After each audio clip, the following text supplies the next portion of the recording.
आणि बघा इथे बुधवारी भव्य दिव्य असं 3 फेऱ्याचं मैदान मान्य श्री कार्यसम्राट आमदार मान्य श्री महेंद्र शेठ तरू यांच्या वाढदिवसानिमित्तानं भव्य दिव्य असं ओपनचं 3 फेऱ्याचं बैलगाडीचं मैदान कलम बोरीचवाडी ठिकाणी होईल. सुंदर अशी बक्षीस बघा. प्रथम क्रमांकात थार आहे.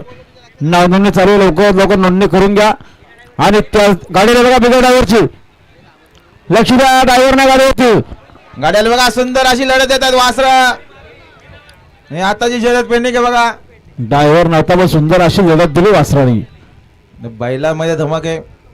लढत तर देणारच. आणि बघा बुधवारी येत्या त्याच दिवशी 3 फेऱ्याचं मैदान. त्या दिवशी बुंदोरचं देखील मैदान आहे. ठिकाण देवपाडा या ठिकाणी याची नोंद घ्या. देवपाडा या ठिकाणी चक्रांत जंगी शर्ती येत्या बुधवारी 8 तारखेला होतील. 1 रुपये चक्र सोडा नोंद घ्या.